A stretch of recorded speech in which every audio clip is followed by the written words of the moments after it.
Dear students, today I'm going to explain you about trading procedure on a stock exchange. A very important topic that is trading procedure. Okay, as I told you earlier also, मैंने आपको पहले बताया कि ये जो trading procedures है ये बहुत बार एग्जाम में आया हुआ है.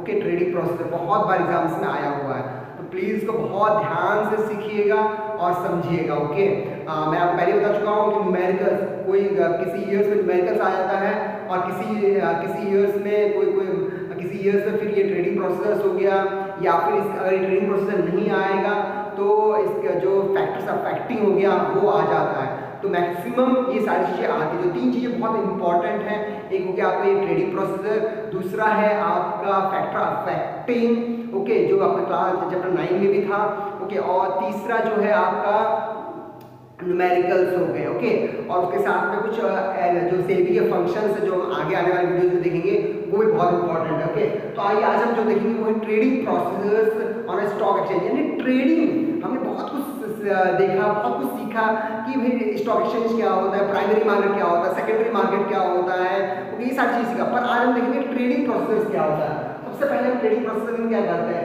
सिलेक्शन ऑफ ब्रोकर्स को सिलेक्ट करना है. को एक्सप्लेन करने से पहले मैं आपको छोटा सा रफ चीज मैं आपको थोड़ा सा एक चीज बताना चाहूंगा.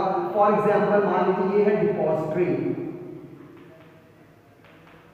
बहुत ध्यान से सुनिएगा, ये है डिपॉजिटरी. मान लीजिए कोई भी एक बैंक जिसको हम बोलते हैं डिपॉजिटरी. ओके, जैसे फॉर एग्जांपल हम बैंक में जाते हैं तो वही बैंक एक ऐसा प्लेस है जहां पर हम पैसे डिपॉजिट करते हैं और पैसे निकालते हैं, विड्रॉ करते हैं. ओके, तो वैसे ही शेयर्स को हमें क्या करना, शेयर्स खरीदना है और बेचना है तो हम कहां पर करेंगे, तो उसके लिए एक होता है डिपॉजिटरी. डिपॉजिटरी क्या होता है, एक बैंक होता है जहां पर हम शेयर्स को, अपने शेयर्स को रखते हैं और अपने शेयर्स को वहां से निकालते हैं, तो उसको कहते हैं डिपॉजिटरी. इसी को एक बैंक की तरह होता है. ओके, और डिपॉजिटरी में हम खुद जाकर नहीं कर सकते. अब ऑनलाइन में हम क्या करते हैं, ऑनलाइन जब हम ट्रेडिंग करते हैं तब भी हमें ब्रोकर की जरूरत पड़ती है, रजिस्टर्ड ब्रोकर की जरूरत पड़ती है. तो वैसे ही हम अपने आप जाकर नहीं निकाल सकते. फॉर एग्जांपल बैंक में क्या आप खुद पैसे निकाल लोगे, नहीं, वहां पर जो क्लर्क बैठा होता है उससे आप बोलोगे भाई हमें पैसा निकालना है. ओके, तो वो क्या वो साइन कर देगा, उसके बाद आप निकाल लोगे. ओके, एटीएम में भी आप जाते हो तो एटीएम कार्ड होगा, कि कार्ड के बिना आप निकाल पाओगे, नहीं निकाल पाओगे. तो सेम ऐसे है, अगर शेयर्स को खरीदना है, बेचना है, उसके लिए क्या चाहिए आपको, DP, depository participants. Depository participant बोलते हैं, इसी को हम बोलते हैं ब्रोकर्स. क्या बोलते हैं, इसी को ब्रोकर से बोलते हैं. ठीक है, ये हमारा ब्रोकर से, ये हमारा डिपॉजिटरी पार्टिसिपेंट है. ये क्या करता है, ये इसकी मदद से आप अकाउंट खुलवाते हो अपना. क्या खुलवाते हो, अकाउंट खुलवाते हो, जिसको बोलते हैं डीमैट अकाउंट. आज की डेट में बहुत सारे बैंक भी खोल रहा है. ओके, डीमैट अकाउंट यानी कि आप ब्रोकर के पास जाओगे, जिसको हम बोलते हैं डिपॉजिटरी पार्टिसिपेंट. वो आप क्या करेंगे, वो आपका अकाउंट खुलवाएगा. कहाँ पर अकाउंट खुलवाएगा, डिपॉजिटरी में. डिपॉजिटरी क्या है, बैंक, वहां पर आपका अकाउंट खुलवाएगा. और उस जब अकाउंट खुल जाएगा, और कौन सा अकाउंट, डीमैट अकाउंट, डीमैटेरियलाइज्ड अकाउंट, जब वो अकाउंट खुलेगा आपका, तब जाके आप क्या कर सकते हैं, शेयर को खरीद सकते हैं और बेच सकते हैं. बिना उसके आप शेयर खरीद और बेच नहीं सकते हैं. एक सिंपल प्रोसीजर है जो मैंने आपको बताया. ओके, और इसको आप ध्यान में रखिएगा. अब देखिए, सबसे पहले क्या, सिलेक्शन ऑफ ब्रोकर. अब आपको ट्रेडिंग करना है भाई, आपको अब शेयर खरीदना है और बेचना है. अब मान लो शेयर खरीदना ही है तो कैसे खरीदोगे आप, सबसे पहले आप ब्रोकर्स को सिलेक्ट करोगे कि कौन सा ब्रोकर सही रहेगा. ऑनलाइन ट्रेडिंग करोगे तो रजिस्टर्ड ब्रोकर्स होना चाहिए. ओके, तो वो जो ब्रोकर्स को सिलेक्ट करोगे, और ब्रोकर्स क्या करेगा, आपकी हेल्प करेगा. किस चीज में हेल्प करेगा, आपका ओपनिंग डीमैट अकाउंट. आपका डीमैट अकाउंट ओपन करने के वो क्या करेगा, आपका हेल्प करेगा.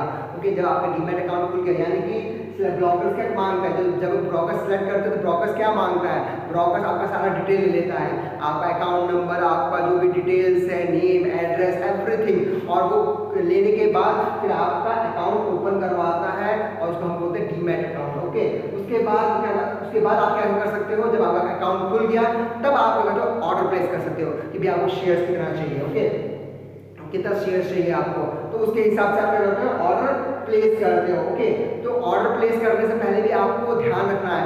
कभी कभी बहुत सारे लोग गलती करते हैं. मान लीजिए मुझे कोई भी कंपनी, उसका 100 शेयर खरीदना है और उसका दाम है ₹10, तो आपको पूरा करेक्ट डाटा वहां पे लिखना पड़ेगा कि इस कंपनी कंपनी का इतना शेयर और इतने अमाउंट का शेयर मैं खरीद रहा हूँ। अगर आपने गड़बड़ कर दिया तो हो सकता है फिर वो फिर क्या होगा, फिर दिक्कतें आ जाएंगी आपको। ओके, हो सकता है आपको ज़्यादा शेयर खरीदना पड़ जाए फिर आपको, अगर आपने ये डाटा अगर सही नहीं दिया। अब मान लीजिए 10 रुपये में 100 रुपये कर दूँ तो तुरंत क्या होगा, फिगर आप हो जाएगा। ओके, फिगर ज़्यादा हो जाएगा। आप 10,000 करना चाहते हो 1 लाख रुपये हो जाएगा एक जीरो की वजह से। ओके, तो इसलिए बहुत ध्यान से जब आप ऑर्डर प्लेस करते हो तो आपको ध्यान रखना है। ओके, नेक्स्ट है match the shares and the best price. अब आप कौन सा शेयर खरीदना चाहते हो उसके हिसाब से आप बेस्ट प्राइस वहाँ पे सिलेक्ट करोगे कि हाँ भाई मेरे पास इतना है, इतना अमाउंट है और मैं इतना शेयर्स खरीदना चाहता हूँ। उसके हिसाब से आप क्या करोगे, मैच करोगे और शेयर्स को परचेज करोगे।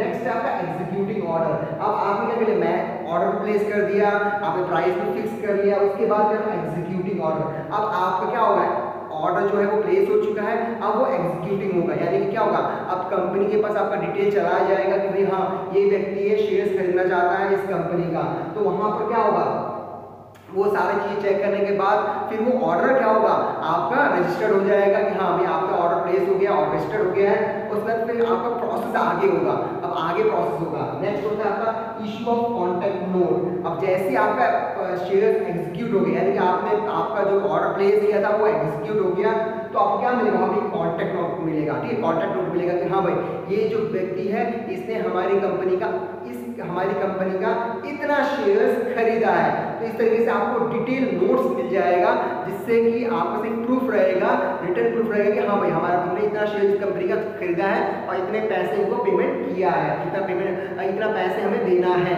करके आपको मालूम चल जाएगा। Okay, now delivery of shares and making payment. अब आप जब आपको कॉन्ट्रैक्ट मिल गया तो आप श्योर हो गए कि हाँ भाई हमें इस कंपनी का इतना शेयर खरीदना है। ओके, तो कॉन्ट्रैक्ट नोट मिल गया, उसके बाद आप क्या करते हो, delivery of share and making payment. तब आप क्या होता है, आप डिलीवरी करोगे, यानी अब आप पेमेंट करोगे उसको, क्या करोगे, पेमेंट करोगे शेयर्स का, कि जितना भी शेयर्स खरीदना है आप उसको पेमेंट करोगे कि हाँ भाई हमें इतना शेयर्स कंपनी का खरीदना है, उसके हिसाब से जितना भी पैसे जितने भी रुपीस बनते हैं आप पेमेंट करोगे। ओके, ये हो गया प्रोसीजर्स। ओके, जब हम बात कर रहे हैं स्टार्टिंग से, देखिए ब्रोकर सेलेक्ट किया, अकाउंट खोल किया, ऑर्डर प्लेस किया, आपने प्राइस फिक्स कर लिया। अब आपका ऑर्डर किसके पास चला गया, कंपनी के पास चला गया है एग्जीक्यूट होने के लिए, और उसके बाद आपको कॉन्ट्रैक्ट नोट मिल गया है। कॉन्ट्रैक्ट नोट मिलने के बाद क्या हो गया, आप delivery of shares and making payment. अब आप प्रोसेस में आओगे, अब आप पेमेंट करने के प्रोसेस में आओगे। ओके, कि अब आपको पेमेंट करना है, कि आपने जो शेयर्स खरीदा उसके हिसाब से आपको पेमेंट करना है। तो उसके लिए भी क्या होगा, उसके लिए सेटलमेंट साइकिल होता है। फॉर एग्जाम्पल T+2, और सबसे अब स्टार्टिंग में बात करें 4-5 साल पहले की बात करते हैं तो उस समय T+5 भी था, यानी 2 दिन के अंदर सेटलमेंट या 5 दिन के अंदर सेटलमेंट ऐसे ही था। पर अभी जो SEBI है उसने रिस्ट्रिक्शन लगा दिया है, स्ट्रिक्ट कर दिया कि आपको 2 दिन के अंदर सेटलमेंट करना है। फॉर एग्जाम्पल अगर मैं शेयर खरीद रहा हूँ और अगर मैं पेमेंट करता हूँ तो 2 दिन के अंदर मेरा पेमेंट का रिसिप्ट मुझे मिल जाना चाहिए, यानी कि 2 दिन के अंदर सेटलमेंट हो जाना चाहिए कि हाँ भाई इतना शेयर इसने खरीद लिया है, सेटलमेंट हो जाना चाहिए, तुरंत सेटलमेंट हो जाना चाहिए 2 दिन के अंदर।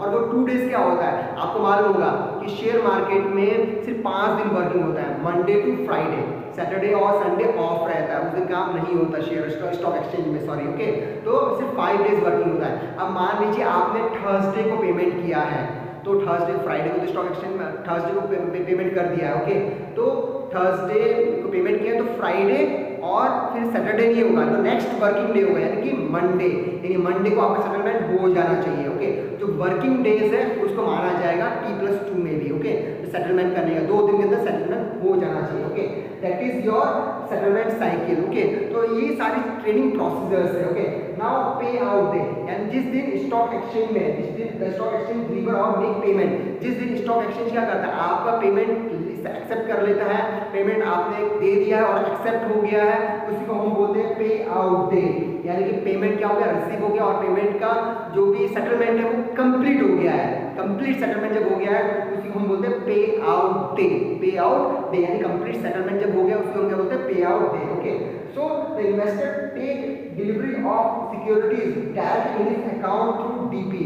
तो पेमेंट के मैं पहले बताया डिपॉजिटरी पार्ट से ब्रोकर्स क्या करते हैं, आपकी हेल्प करते हैं। जैसे ही सेटलमेंट हो जाता है, अगर आपने शेयर खरीदा है या फिर आप शेयर्स को बेच रहे हैं, अगर आप शेयर को बेच रहे हैं तो तुरंत आप इंफॉर्मेशन करेंगे कि भाई सेटलमेंट हो गया है, तो जो डिपॉजिटरी पार्टिसिपेंट है ब्रोकर्स होगा वो क्या करेगा, आपके अकाउंट में पैसे तुरंत ट्रांसफर करवा देगा।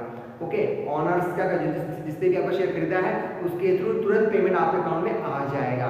या फिर अगर खरीद रहे हैं तो आपके अकाउंट से तुरंत सेटलमेंट होने के बाद तुरंत सेटलमेंट में आपके अकाउंट से पैसे 2 दिन के अंदर उसके अकाउंट में पहुंच जाएगा। ओके, तो ये होता है पूरा ट्रेडिंग प्रोसीजर्स। ओके, ये था पूरा ट्रेडिंग प्रोसीजर, किस तरीके से शेयर्स, अगर शेयर खरीदना है या बेचना है उसका प्रोसीजर होता है, उसको अपनाना पड़ता है, उसको फॉलो करना पड़ता है। ओके, तो ये बहुत ही डीप चीजें हैं, थोड़ा बहुत आप सीखिए, इसको अच्छे से समझिए और आगे बढ़िए।